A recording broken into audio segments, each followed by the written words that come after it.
श्री स्वामी समर्थ सर्वांना तुमच्या सर्वांचे आपल्या व्हिडिओमध्ये स्वागत आहे। आणि आजच्या व्हिडिओमध्ये मी तुम्हाला गुरुचरित्र पारायणाचे काय नियम आहेत आणि काय खाऊ नये, काय खावे आणि वाचनाला कसे बसावे याविषयी सर्व माहिती या व्हिडिओमध्ये तुम्हाला मी देणार आहे। तर अंतःकरण असता पवित्र सदाकाळ वाचावे गुरुचरित्र असे म्हटले आहे। म्हणजे ज्यावेळी आपले अंतःकरण शुद्ध असते तेव्हा आपण केव्हाही गुरुचरित्र वाचू शकतो। तसे तर गुरुचरित्र वाचन प्रारंभ शनिवार करून शुक्रवारी समाप्ती करावी असते, कारण शुक्रवार हा श्रीपाद श्री वल्लभ यांचा निजानंद गमनाचा दिवस असतो।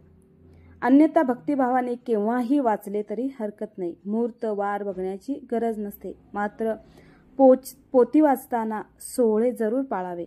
जर तुम्ही 3 दिवसाचे गुरुचरित्र पारायण करणार असेल तर पहिल्या दिवशी 24 अध्याय पूर्ण करायचे, दुसऱ्या दिवशी 37 अध्यायापर्यंत वाचायचे आणि तिसऱ्या दिवशी 53 अध्यायापर्यंत वाचायचे।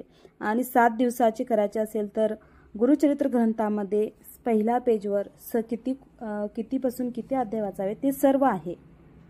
आता स्वामी समर्थ पुण्यतिथी आहे, त्यानिमित्त आपण रविवारी गुरुचरित्राला प्रारंभ करतो आणि शनिवारी त्याचं उद्यापन करणार आहे। तर उद्या म्हणजे शनिवारी आपण आदल्या दिवशी गुरुचरित्र वाचण्यापूर्वी 1 गाय आणि 4 कुत्र्यांना गव्हाची पोळी नैवेद्य म्हणून खाऊ घालायची। तर 4 कुत्रे म्हणजे काय तर आपले 4 वेद आणि 1 गाय म्हणजे काय तर दत्तात्रेयांची कामधेनू। तर या पारायणासाठी तुम्हाला साहित्य काय लागणार तर गुलाबाचे हार वगैरे, तुळशी, सुगंधी उदबत्ती, धूप, कलश, विड्याची पाने, नैवेद्यासाठी पेढे किंवा काही स्वीट असेल तर चालेल, अष्टगंध, चंदन, अत्तर, रांगोळी, 2 आसन आणि 1 चौरंग। तर प्रथम चौरंगवर पिवळे किंवा भगवे कापड अंथरायचे आणि चौरंगाभोवती व गुरुदत्तात्रेयांच्या आसनाभोवती 2 आसन ठेवायचे। एक आपण चौरंग ठेवतो त्यावर दत्तगुरूंची मूर्ती किंवा फोटो किंवा स्वामींचा मूर्ती किंवा फोटो आणि त्याच्या बाजूला 1 आसन ठेवायचे। तेथे आपण जेव्हा गुरुचरित्र वाचत असतो तेव्हा प्रत्यक्ष दत्तगुरू हजर राहतात, त्यामुळे तेथे पण त्या चौरंगाभोवती किंवा आसनाभोवती रांगोळी काढायची।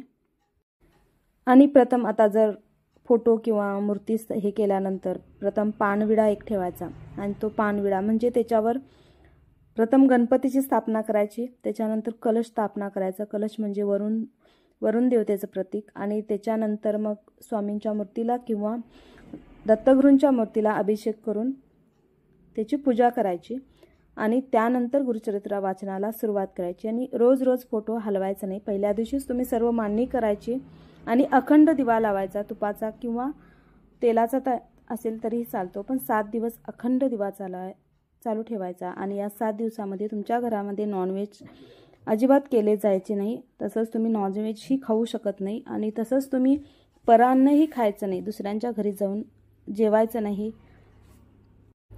बाहेर लांब ठिकाणी जायचं नाही।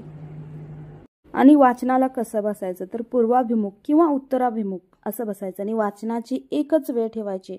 जर तुम्ही पहिल्या दिवशी 4 वाजता सकाळी 4 वाजता सकाळी 3 वाजल्यापासून वाचनाला सुरुवात केली जाते गुरुचरित्राच्या, जर तुम्हाला शक्य असेल तर 3ला उठून तुम्ही शुचिर्भूत होऊन 4 वाजता किंवा 3:30 वाजता सुरू करू शकता। पहिल्या दिवशी तुम्हाला मांडणी करावी लागते त्यामुळे थोडा वेळ लागतो, पण दुसऱ्या दिवसापासून लवकर होतं। एकच वेळ ठेवायचा, म्हणजे जर सकाळी 4ला तर दुसऱ्या दिवशी पण 4ला, तिसऱ्या दिवशी पण 4ला असं वाचन करायचं। आणि वाचन संध्याकाळी पूर्ण वाचन झाल्यानंतर संध्याकाळी आपण ज्या वेळेला झोपतो त्यावेळेला विष्णू सहस्त्रनाम नक्कीच वाचायचं, कारण त्यामुळे आपण दिवसभरात जे काही चुकून आपल्याकडून पाप घडतं ते पापाचे शालन होते म्हटले जातं, त्यामुळे विष्णू सहस्त्रनाम नक्की वाचायचे। आणि आता गुरुचरित्राच्या वाचनाला सुरुवात करताना कसं सुरुवात करायचं तर प्रथम 1 माळ गायत्री जप करायचा, 1 माळ श्री स्वामी समर्थ जप, अथर्व शीर्ष, दत्त मंत्र, ते सर्व तुम्हाला जे दिंडोरी प्रणित गुरुचरित्र आहे त्यामध्ये तुम्हाला सर्व मिळून जाते। त्यानंतर स्वामी स्तवन वाचायचे आणि त्यानंतर गुरुचरित्राला वाचनाला सुरुवात करायची। आणि ज्या वेळेला आपल्या घरी गुरुचरित्राचं पारायण होत असतं त्यावेळेला आपण सकाळ संध्याकाळ गोमूत्र शिंपडायचं असतं। चरित्र वाचनाच्या कालावधीमध्ये सुतक असणाऱ्यांच्या घरी किंवा अंत्यविधीला जाऊ नये, तसेच महिलांनी दाढी करू नये आणि तसेच या काळामध्ये चामड्याऐवजी नायलॉन किंवा रबरी चप्पलचे जोड वापरावे, ब्रह्मचर्याचे पालन करावे।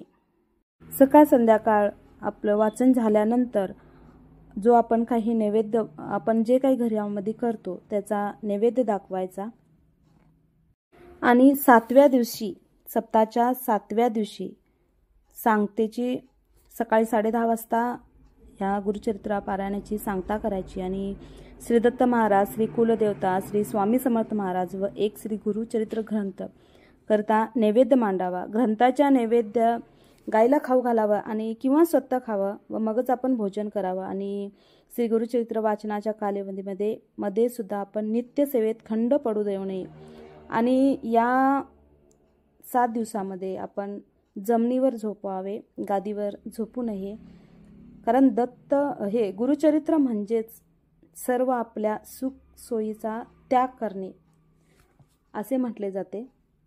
या गुरुचरित्राच्या पारायणाने काय होते तर या वेगवेगळ्या प्रकारच्या शापातून आपली मुक्ती होते, दुःख नाहीसे होते, असाध्य आजार असेल तर तो दूर होतो, पितृदोष दूर होतो आणि गुरुचरित्र हे असे एकमेव साधन आहे जे शुभ फल प्राप्ती देते असे सांगण्यात येते। आपण जर विश्वासाने गुरुचरित्राचे वाचन केलं, सर्व नियम पाळून वाचन केलं तर आपल्याला नक्कीच साक्षात्कार होतो आणि संध्याकाळी आपण झोपताना डाव्या कुशीवर झोपावं असं म्हटले जाते। त्यामुळे आपल्याला स्वप्नामध्ये दत्तगुरू येऊन आपल्याला संकेत देतात, पण आपण तो जाणून घ्यायला पाहिजेत आणि वाचन करताना मध्येच कुणाशी बोलू नये। एकदा तुम्ही वाचायला बसला तर ती जागा सोडू नये, वाचन पूर्ण झाल्यानंतरच तिथून उठायचं आणि कुणाशी बोलायचं नाही आणि मनातल्या मनात गुरुचरित्र वाचायचं नाही, मोठ्यानं वाचायचं। आणि या काळामध्ये तिखट, मीठ, आंबट, कांदा, लसूण, परान्न टाळावे, एक भुक्त राहावे। पहिल्या दिवशी तुम्ही संकल्प केला पाहिजे, म्हणजे पारायण सुरुवात करताना तुम्ही हातामध्ये पाणी फूल घेऊन संकल्प करायचा, आपलं नाव, गोत्र असे म्हणून आपण कशासाठी पारायण करतो त्याचाही उल्लेख करायचा आणि पारायणाला सुरुवात करायची। आणि एखाद्या वेळेस जर तुमच्या घरी सुतक आलं, सोयर आला तर तुम्ही पारायणमध्ये सोडू शकत नाही। तुमच्या आजूबाजूला कोण असतंय त्यांच्याकडून तुम्ही ते पारायण पूर्ण करून घेतलं पाहिजे। या काळामध्ये तुम्ही उपवास शक्य असेल तर उपवास करावा, नाही केला तरी चालतं। दूध भात किंवा गव्हाची पोळी, तूप, साखर या हविषान्नाचे भोजन करावे, कांदा लसूण वर्ज्य करावा आणि जे सात्विक अन्न आहे त्याचे सेवन करावे।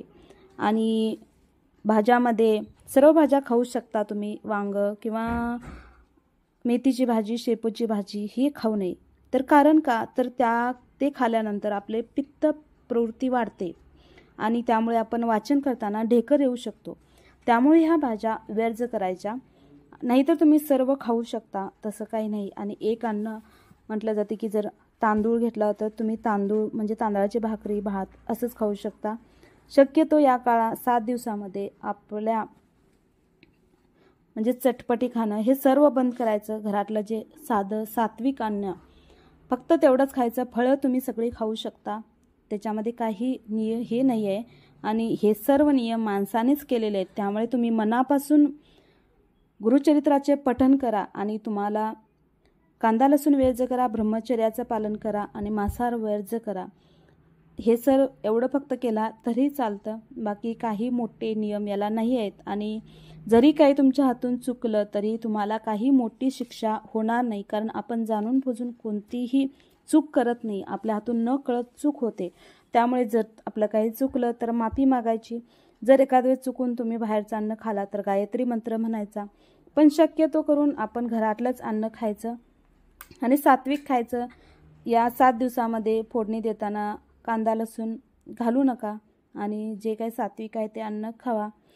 कडधान्य या काळामध्ये वर्ज्य करायचे म्हणतात, मग त्यामुळे न पचणारे किंवा ज्यामुळे आपल्याला ढेकर येईल असे पदार्थ खाऊ नका, सात्विक अन्न खावा। असं काही हे नियम तर सर्व माणसानेच केलेले आहेत, त्यामुळे भक्तिभावाने गुरुचरित्राचे पारायण करा। जर तुम्हाला गुरुचरित्राचं पारायण करणं शक्य नसेल तर गुरुचरित्र अवतरणिका याचा पाठ करा, किंवा जर नियम पाळून करायचे नसतील तर श्री गुरुचरित्र कथासार याचं तुम्ही पठण करू शकता। मराठीमध्ये त्याला काही नियम नसतात, फक्त ब्रह्मचर्य आणि नॉनव्हेज व्हेज एवढंच करू शकता तुम्ही। बाकी गुरुचरित्राचा आपला गुरुचरित्र हा 5वा वेद मानला जातो, त्यामुळे याचे वाचन सर्वांनी करणे खूप महत्त्वाचे आहे, कारण यामधून आपल्याला खूप काही शिकायला मिळते। जर तुम्हाला पारायण करणं शक्य नसेल तर तुम्ही गुरुचरित्र कथासार याचे पठण करू शकता, यातून आपल्याला खूप काही शिकायला मिळतं। त्यामुळे तुम्ही नक्की वाचा किंवा गुरुचरित्राचं पारायण करा। जर 1 दिवसाचं गुरुचरित्र पारायण करायचं असेल तर आपण घरामध्ये करू शकत नाही, कारण त्याला उठायचं नसतंय। त्यामुळे आपण नरसोबाच्या वाडीला तिथं दर गुरुवारी 1 दिवसीय गुरुचरित्र पारायण केलं जातं, तिथंही जाऊन तुम्ही करू शकता। तर इतकीच माहिती सांगायची होती। श्री स्वामी समर्थ।